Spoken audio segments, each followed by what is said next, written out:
Assalamualaikum warahmatullahi wabarakatuh. Bismillahirrahmanirrahim. Alhamdulillahillazi ja'ala ramadhana sayyidas syuhuril mubarakah. Wallazi ja'ala al-ilma arfa'as sifatil kamaliyah. Wa asyhadu an la ilaha illallah wahdahu la syarikalah. Allazi khassa man sya'a min ibadihi bil ma'asiril hikamiyah. Wa asyhadu anna sayyidana Muhammadan abduhu wa rasuluh. Allazi khassahu Allah ta'ala bi jami'i kamalatil ubudiyah. Allahumma sholli wa sallim wa barik ala sayyidina Muhammad wa ala alihi fil awwalin wal akhirin wa fil ma'il ala ila yaumil qiyamah. Amma ba'd, ayyuhal mu'minun, usikum wa iyaya bitaqwallah wa qad fazal muttaqun. Ikhwan akhwat yang muliakan yang sayang karena Allah, pertama-tama kita panjatkan puji syukur kehadirat Allah Ta'ala dengan pujian yang setinggi-tingginya, yang paling pantas dengan keagungannya. Fa innahu la ya'lamu qadratahu ghairuhu wa la yablughul wasifun sifatahu. Kemudian dengan rasa syukur yang terdalam yang pernah dimiliki oleh seorang hamba. Selanjutnya salawat serta salam kepada baginda Rasulullah sallallahu alaihi wasallam. Allahumma shalli wa sallim wa barik alaihi wa ala alihi washabihi. Semoga Allah mengizinkan kita bertemu dengan beliau semasa masih hidup di dunia, terutama di akhirat nanti mendapatkan syafaat beliau. Amin ya rabbal alamin. Ikhwan akhwat yang muliakan dan sayangkan Allah, tema kita pada pagi hari ini adalah tentang bagaimana orang-orang yang berpuasa, orang-orang yang sabar itu di hari kiamat akan membuat orang iri. Nah, kenapa dia sampai iri begitu ya, dan bagaimana sih kemuliaan orang yang sabar dan berpuasa di hari kiamat? Tema kita pada malam hari ini ya. Ini kajiannya kita mengulang dari kitab Nasoihul Ibad ya. Kitab Nasoihul Ibad. Nah, kita bacakan Fatihah dulu. Nah, termasuk diantaranya nanti kita kutipkan dari tafsirnya Imam Al-Qurtubi. Nah, di tafsir ayat 10 Az-Zumar ya. Nah, kita bacakan Fatihah dulu untuk beliau berdua ya.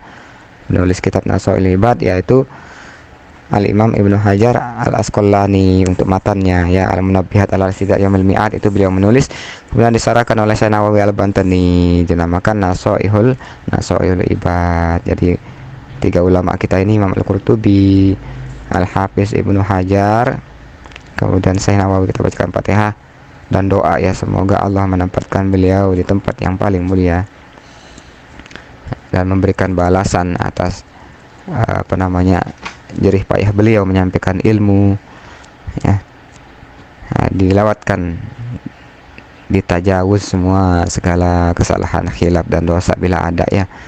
Nah, kemudian kita berdoa, nafa'anallahu bihim wa bi ulumihim fid dharain amin. Bismillahirrahmanirrahim. Bismillahirrahmanirrahim. Alhamdulillahirabbil alamin. Arrahmanirrahim. Maliki yaumiddin. Iyyaka na'budu wa iyyaka nasta'in. Ihdinas siratal mustaqim. Siratal ladzina an'amta 'alaihim ghairil maghdubi 'alaihim waladdallin. Amin. Wa 'alal mu'allif rahimallahu tabaraka wa ta'ala wa nafa'ana muslimin bihi wa bi ulumihi fid dharain amin. Qala an-nabiy sallallahu alaihi wasallam.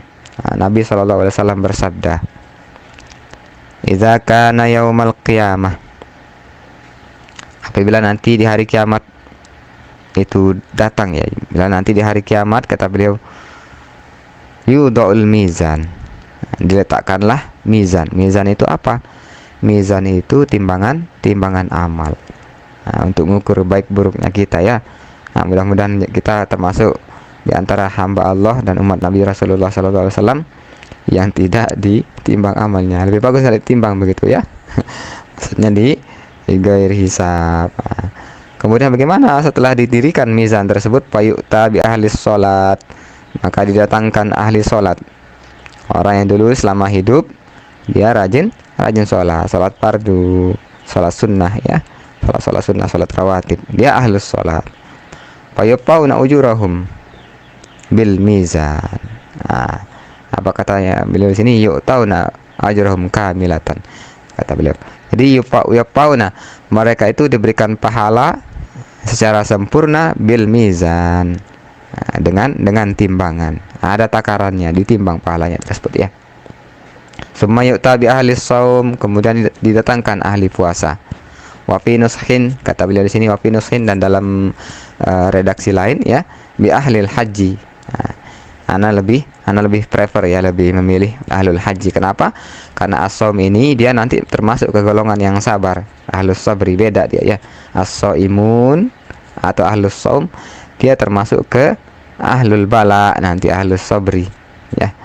Nah, lebih tepat di sini haji, karena dalam redaksi lain di tafsirnya Imam Al-Qurtubi di situ tidak dikatakan puasa. Fayu'ta bi ahlil haji, begitu ya.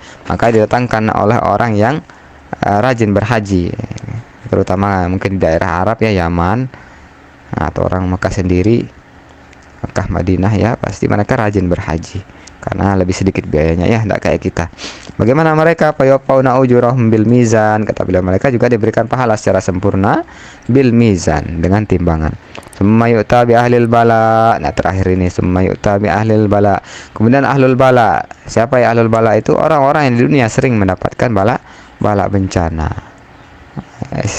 Mereka disebut ahlul bala karena seringnya mendapat bala bencana, ujian, entah dari keluarganya, dari suami istri, ekonomi, atau dari fitnah masyarakat mungkin ya, dituduh sebagainya. Yang jelas hidupnya itu, kalau orang zaman sekarang itu rada ngenes ya, jauh dari kata selamat sejahtera. Atau mungkin orang yang kelihatannya hidupnya biasa, tapi memang setiap orang itu Allah ciptakan pasti ada ujiannya. Kalau istrinya baik, nurut, pasti nanti mungkin ada dari orang lain, keluarga lain. Memang hidup seperti itu, tidak ada orang yang sempurna hidupnya. Khair. Bagaimana mereka ini ahlul bala? La yusabbu lahum mizan, bagi mereka ini tidak didirikan mizan tersebut. Jadi tiap orang itu didirikan mizannya masing-masing ya, tapi mereka tidak dipakai itu timbangan amal, tidak dipakai. Wala yusralahum diwan, kata beliau, dan tidak dibentangkan bagi mereka itu diwan itu catatan amalnya, kumpulan catatan amal. Jaridatul hisab ya, catatan hisabnya. Fayu'fauna ujurahum bighairi hisab, maka mereka diberikan pahalanya tanpa hisab, tidak dihitung. Ketika tadi yang puasa dan haji, orang yang puasa dan haji diberikan ada takarannya, mereka itu bighairi hisab. Orang-orang yang ahlul bala ini diberikan pahala bighairi hisab. Adadun mahsur. Hisab itu maksudnya jumlah yang terbatas. Bagaimana gambarannya? Ikhwan akhwat yang muliakan dan saya inginkan Allah. Terus apa hubungannya dengan orang yang berpuasa?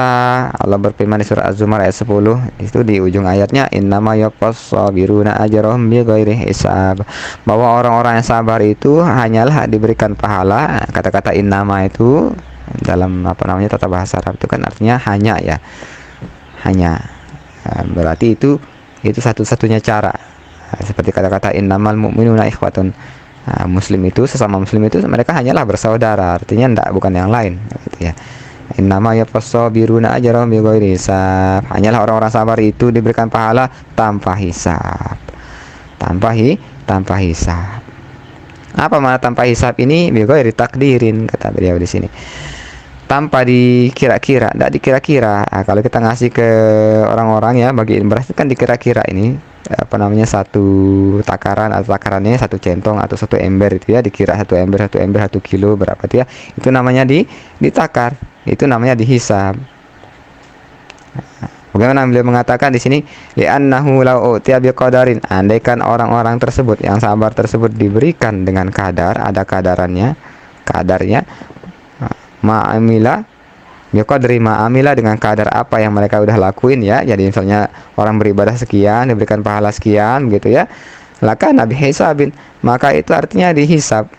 Itu arti bisa dengan perhitungan ya, dihitung sama Allah Ta'ala. Seperti dalam hadis tadi kan dikatakan ke ahlus sholat dan ahlul haji, fayuwaffawna ujurahum, begitu ya, diberikan pahala mereka bil mizan, sesuai dengan timbangan amalnya. Itu kalau kita ambil dari hadis itu bisa antara 10 sampai 700 kali lipat, tapi ada hitungannya begitu ya. Tapi yang bighairi hisab ini tidak ditakar. Bagaimana gambarannya? Insyaallah nanti lanjut disimak sampai akhir nggih. Kemudian siapa mereka orang-orang sabar itu? Wasabirun huna. Orang-orang sabar dalam ayat ini mereka siapa? As-shaimun, orang-orang yang berpuasa. Namanya puasa itu kan ibadah sabar ya. Kita menahan segala sesuatu yang sebenarnya udah menjadi kodrat fitrah basariah kita, yaitu makan, minum, dan berkembang biak. Dua itu kan ada di makhluk hidup, bertahan hidup dan berkembang biak. Makan, dan kemudian bergaul dengan istri begitu ya, pasangan. Dua itu yang dilarang, itu udah kodrat kita tapi dilarang, maka itu apa namanya, ketika kita meninggalkannya maka tergolonglah orang yang berpuasa itu karena orang-orang yang sabar. Apa dalilnya kata beliau, kenapa kok orang-orang sabar dalam ayat ini ditafsirkan dengan orang-orang berpuasa?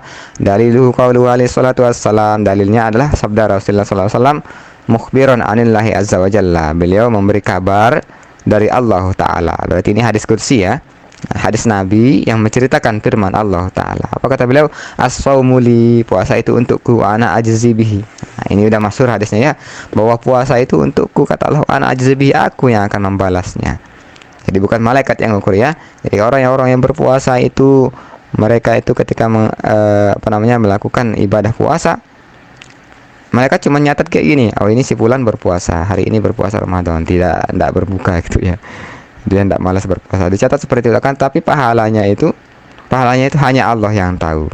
Kapan kelihatan? Nanti di akhirat, ketika yaumul mizan tadi, ketika timbangan di hari kiamat itu didirikan, baru kita tahu ternyata sekian pahala diberikan Allah Ta'ala. Makanya tiap orang, si fulan ya, si Markonah dengan Khadijah beda pahala puasanya, tergantung keridoannya. Itu yang pertama. Ini poin dari ibadah paling penting adalah ridho atas apa yang Allah bebankan diri kita, yaitu melawan hawa nafsu kita tersebut.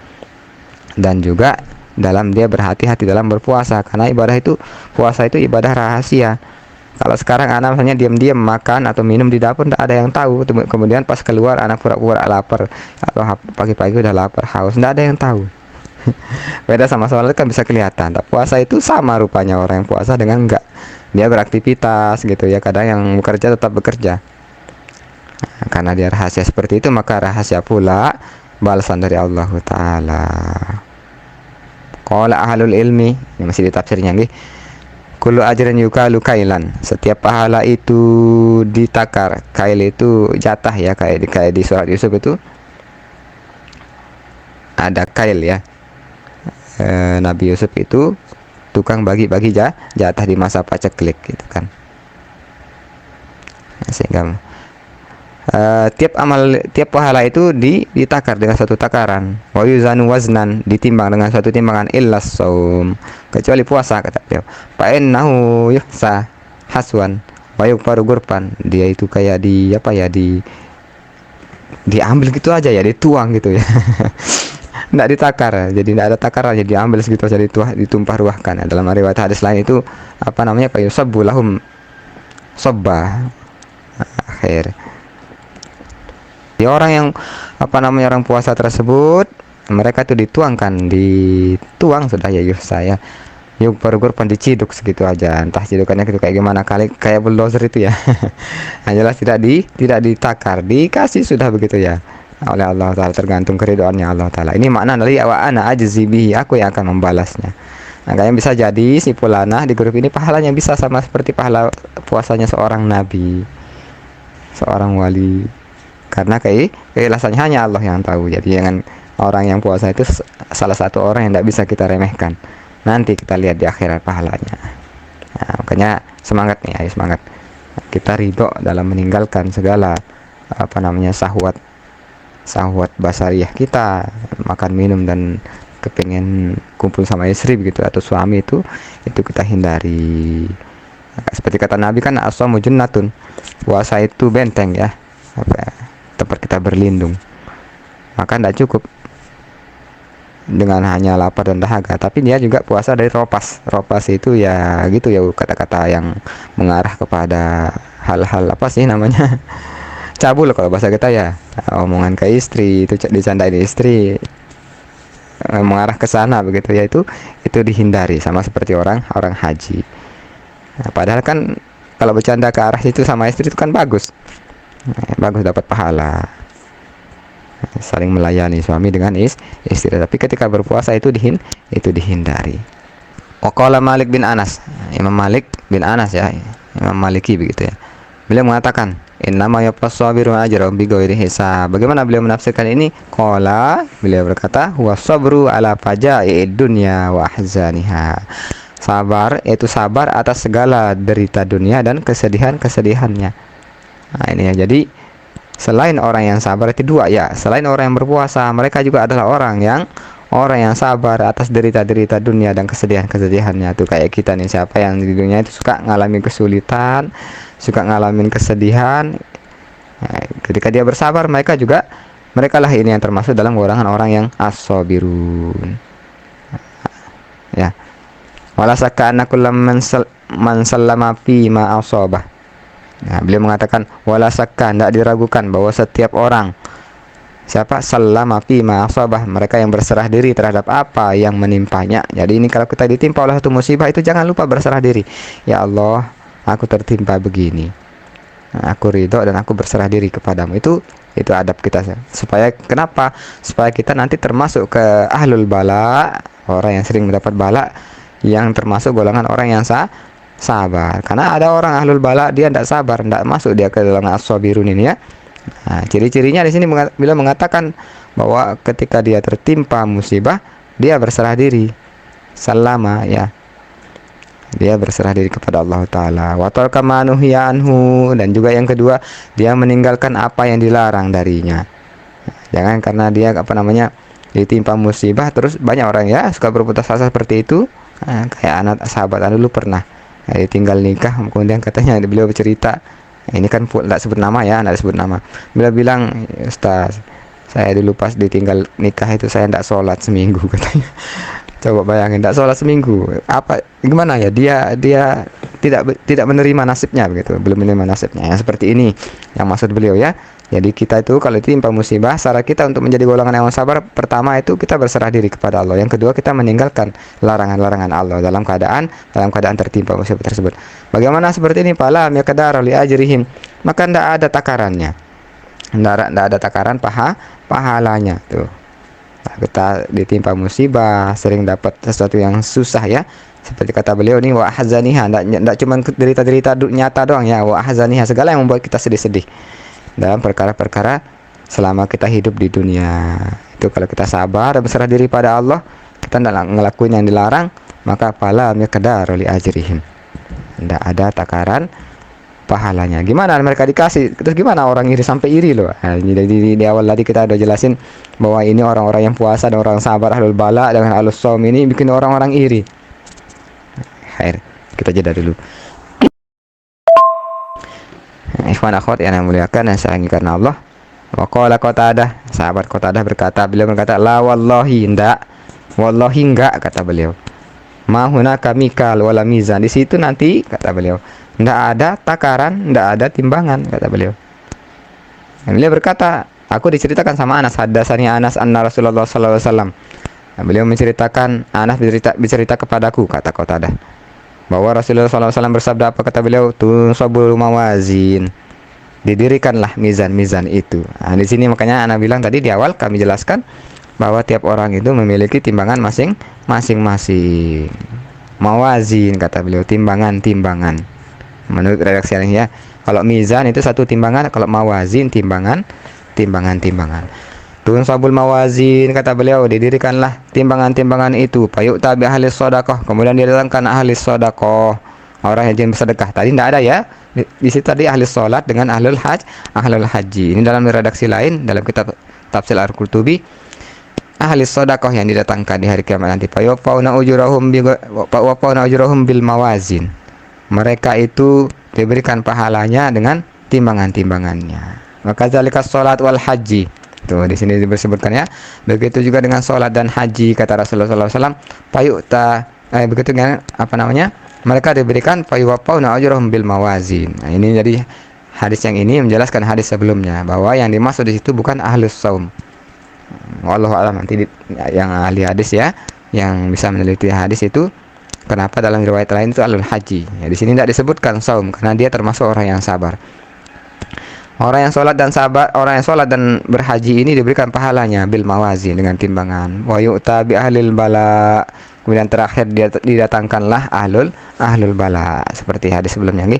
Fala yunsabu lahum mizan, maka bagi mereka itu tidak didirikan mizan tersebut. Fala yunsharu lahum diwan, bagi mereka juga tidak dibentangkan catatan amalnya. Fa yusabbu alaihimul ajru bi ghairi hisab, mereka dituangkan pahalanya tanpa hisab. Kalau ta'ala innama yafassabirun ajran bighairi hisab. Nah, beliau membaca ayat ini. Nah, beliau sembari bersabda, beliau menjelaskan ayat sumber ayat 10. Nah, khair. Satu lagi hadis. Baik, ikhwan akhwat yang muliakan dan sayangkan Allah. Nah, kemudian beliau berkata, wa anil Husain bin Ali. Nah, ini dari riwayatnya dari Husain, Imam Husain bin Ali radhiyallahu anhuma. Qala sami'tu jaddi Rasulullah sallallahu alaihi wasallam, aku mendengar kakekku, kata Husain ya. Aku mendengar kakekku bersabda, apa kata beliau? Adil faraid, tunaikanlah kewajiban. Takun min a'badin nas, engkau akan menjadi hamba, engkau akan menjadi orang yang paling banyak ibadah, ahli ibadah gitu ya. Wa alaika bil qunu, hendaklah engkau qanaah, merasa cukup ya. Itu nasihat Nabi kepada cucu beliau kan ini. Takun min agnan nas, engkau akan menjadi manusia yang paling cukup.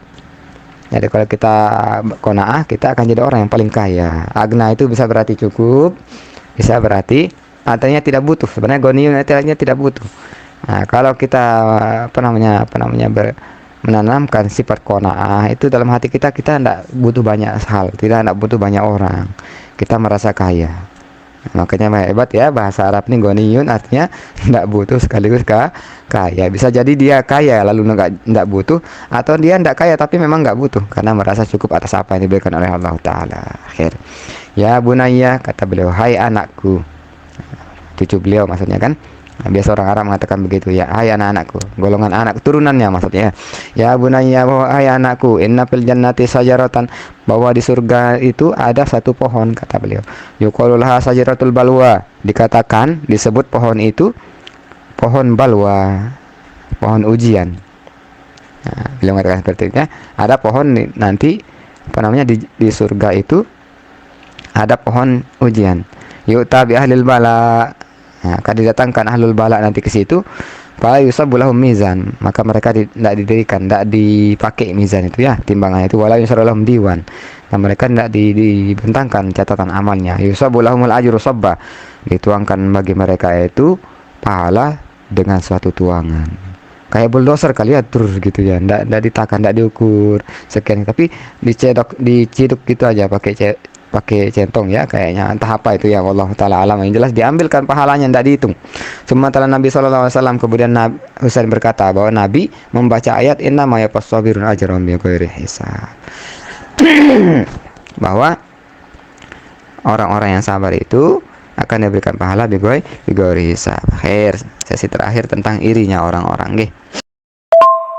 Ikhwan akhwat yang muliakan dan sayangkan Allah, sebagaimana dalam hadis bahwa kama qala sallallahu alaihi wasallam, beliau bersabda, apa kata beliau?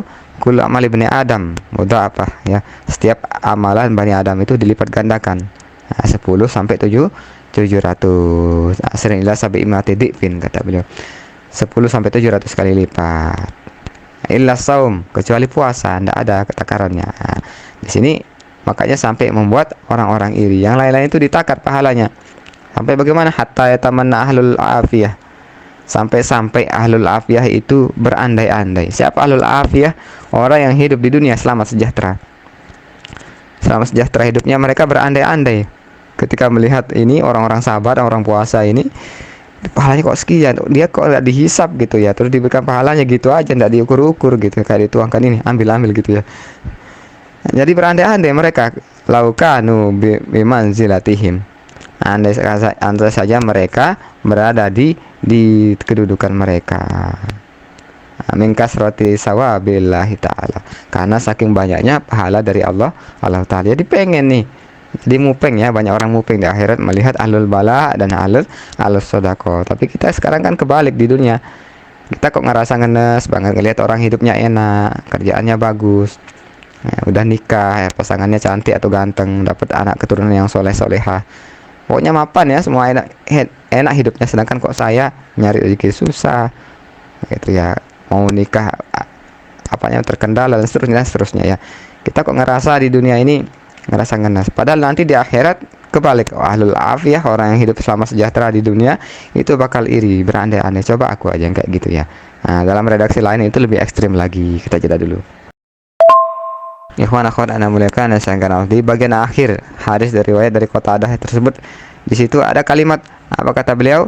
Setelah Nabi membaca ayat innama yuwaffas sabiruna ajrahum bighairi hisab gitu ya, beliau bersabda hatta yatamanna ahlul afiyah fid dunya, sampai ahlul afiyah, orang yang hidup selama sejahtera di dunia, ya tamanna, mereka berandai-andai. Bagaimana berandai-andai? Anna ajsama ajsadahum tuqradu bil maqarir. Mereka berandai-andai badan mereka itu digunting-gunting dengan, dicincang-cincang dengan gunting. Mimma yazhabu bihi ahlul bala minal fadli, karena melihat apa yang dibawa oleh ahlul bala, orang yang hidupnya susah di dunia itu ya, keutamaan yang diberikan oleh Allah Ta'ala minal fadl. Begitu ya. Jadi berandai, ya Allah, coba aja aku digunting-gunting, disiksa aja, pengen balik ke dunia buat disiksa ya. Orang yang terlanjur hidup ya. Jadi di sini kalau kita lihat redaksi ini, jadi itu seperti bala yang sebenarnya itulah kehidupan yang afiah, kehidupan yang enak yang dimimpikan banyak orang, yang kita berandai-andai tiap hari ngayal ya, ngeliatin orang di medsos iri gitu ya. Itu malah kalau kita lihat di sini itu menjadi bala di hari kiamat, sehingga dia berandai-andai, ya Allah, seolah-olah mereka berkata, ya Allah, pengen hidup balik ke dunia, kemudian aku disiksa aja sama Fir'aun gitu ya, disiksa dalam membela agama atau apapun itu, kemudian aku bersabar sehingga aku mendapatkan pahala seperti si Fulan. Jadi nanti bakal iri, orang-orang hidup enak bakal iri sama orang yang ngenes hidupnya tapi dia sabar. Kebalik ya, kalau di dunia orang yang hidupnya ngenes iri sama orang yang selamat sejahtera begitu ya, sempurna hidupnya kelihatan. Tapi di akhirat nanti kebalik, orang ahlul afiyah bakal iri, bakal dia berandai-andai dia disiksa saja supaya dia ngenes seperti orang yang dia lihat tuh. Jadi ini nasihat untuk kita, untuk yang berpuasa. Maka kita terima syariat Allah Ta'ala, bahwa Allah mensyariatkannya, telah menulis ya, kutiba alaikumul syiyam, kutiba alaikumul syiyam ya, Allah tuliskan bagi kita kewajiban puasa agar kita terima. Ya Allah, aku ridho, ujung-ujungnya ridho. Nah, cuma ridho itu yang bisa kita berikan ya. Kalau kita berikan sholat kita itu dari Allah Ta'ala, pertama dari hidayahnya, seperti kalam Sayyid Abdul Qadir Al-Jailani ya, aina anta minas syukri, kata beliau, wal i'tiraf, mana rasa syukurmu dan pengakuanmu. Jadi syukur itu menurut Sayyid Abdul Qadir Al-Jailani, beliau mengatakan syukur itu tidak cukup dengan kita memuji Allah, tapi kita harus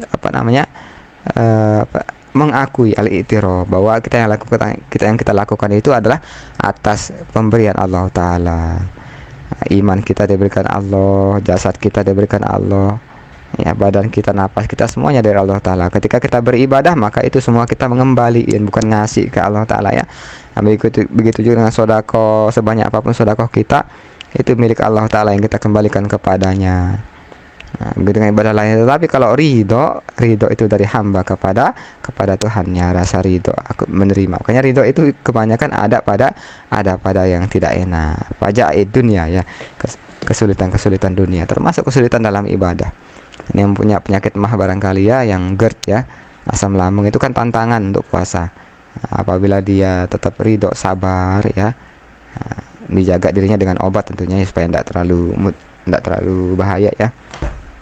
Tapi dia ridho, maka dia akan tergolong ke dalam orang-orang ahlus sabri, ahlul bala tersebut, seperti dalam hadis dan tafsir tersebut. Ikhwan akhwat yang muliakan sayangkan Allah, insyaallah sengaja kami panjangkan di pertemuan pertama ini untuk memotivasi kita. Insyaallah besok kita ringkas saja, mengambil barokah taklim dan tazkir ya. Kita saling mengingatkan dalam kebaikan. Baik, kita cukupkan kajian pada pagi hari ini. Kita berdoa, Allahumma ta'alaina futahal arifin apaqihna fiddin. Allahumma ya muyassir yassir, ya mudabbir dabbir, ya musahhil sahil alaina kull asir bihal basyirin nazir. Allahumma aslih hawalana kullaha ya karim. Rabbi zidna ilma, rabbi zidna ilma, rabbi zidna ilma. Allahumma fahimna al-masyari'ati wa tariqati wal haqiqah wa astamilna biha bihaqqi sayyidina Muhammadin sallallahu alaihi wasallam. Allahumma astur uyuba masyayikhina anna wa la tuzhib barakata ilmihim minna. Allahumma innaka afuwun tuhibbul afwa fa'fu anna. Allahumma innaka afuwun tuhibbul afwa fa'fu anna. Allahumma innaka afuwun karim tuhibbul afwa fa'fu anna ya karim. Kita tutup dengan kafaratul majlis. Subhanakallah wa bihamdika asyhadu an la ilaha illa anta astaghfiruka wa atubu ilaik. Wallahu muwaffiq wal hadi ila sabilir rasyad. Wassalamualaikum warahmatullahi wabarakatuh.